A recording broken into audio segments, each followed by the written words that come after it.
welcome to another episode of Electrical Theology, Esoteric Life Coaching, where we deal with the supernatural, metaphysical, paranormal, all that good stuff, aliens, right? We'll talk to those out there in the outer world, right? Maybe even the inner world. But thanks for joining me. This is Tarot in 10 minutes, or around 10 minutes. I think yesterday went a little long, but let's just get on with it today. All right, we get the thinking woman. We get woman holding the heart upside down, and then we get adjacent possibilities. Now we get the thinking woman. I'm going to say that there's a woman thinking about you, right? Now, I may be talking to whoever, but if this doesn't apply to you, great. Just go ahead and listen, and it may apply to a friend or something. But there's a woman thinking about you, and she's thinking. She's thinking about transforming her life, right? And that you would be a good candidate. I hate to put it that way, but a good candidate, because you're learned, you're smart, you're creative, and have the ability to match up to what that woman's thinking about you. All right, we'll go there. But then what's interesting is that we have a woman holding a heart upside down.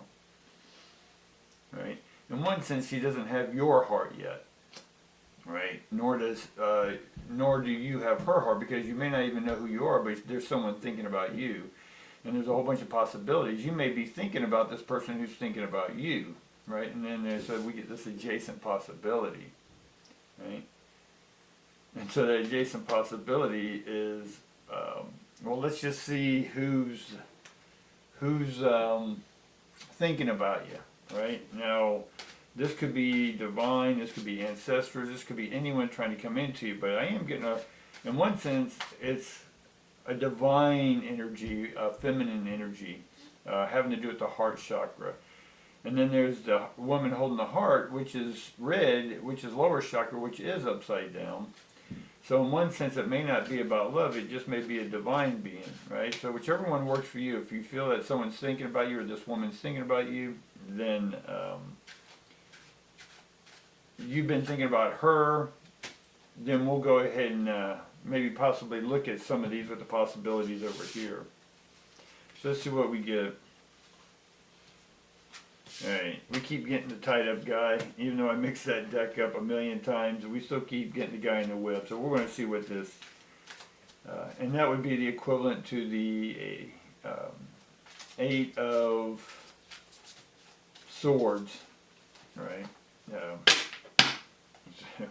That's a little loud for you. Alright, so immediately we get Daughter of Wands. So it is having to do with the mother. So there's a woman thinking about you. So in one sense, this is a spiritual, someone who has passed over, trying to get in contact with you about where you're headed in life, what are you going to do for income, right? That's what they're looking at.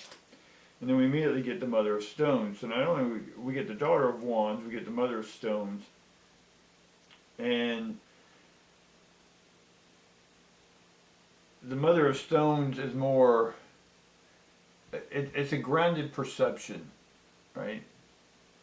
The mother has a version of the daughter, right? The daughter, again, wants luxury in life, but is she willing to do that?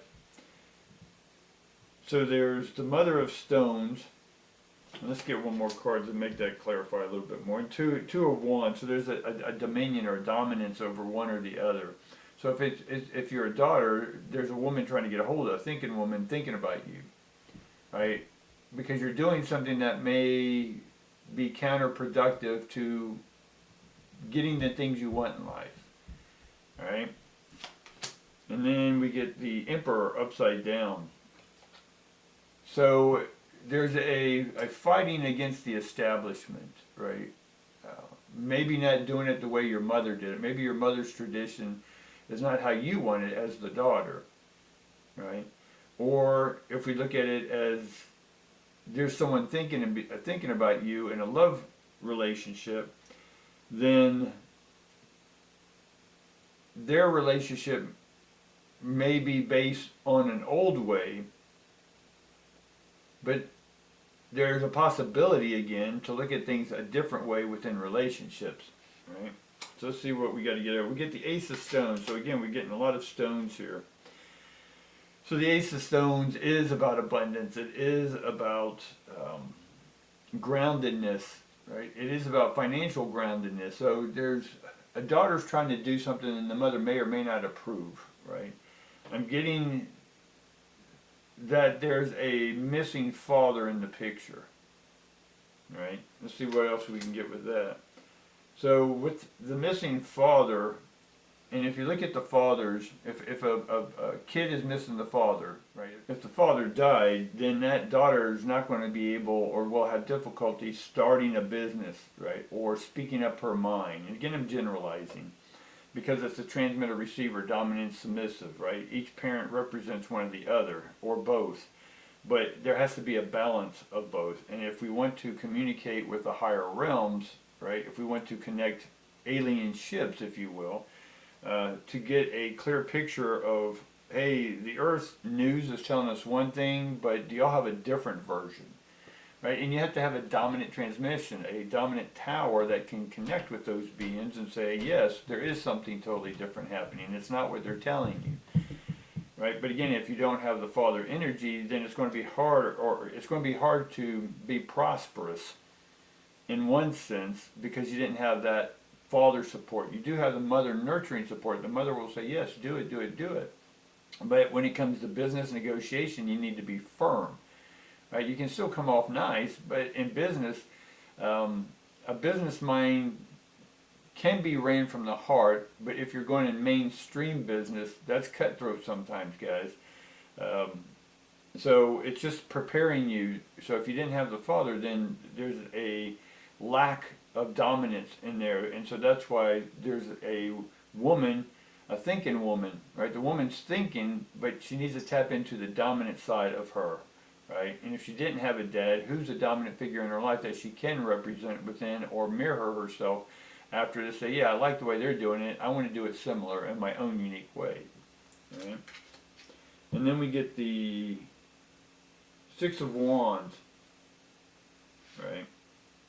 And so Six of Wands is a victory. So I see what's coming in and being dominant of this woman thinking about you is going to come in, and if that woman's dominant, meaning she's going to think of doing it her way, in her own unique way, with a balance of transmitter receiver or nurturing and dominance, I see victory coming her way with that 6 coming in. And that's Leo energy for someone who's a Leo. And then we get the Ten of Wands upside down, which normally it's upright is oppression. You're done, right? You're oppressed. But this way you're not being oppressed anymore.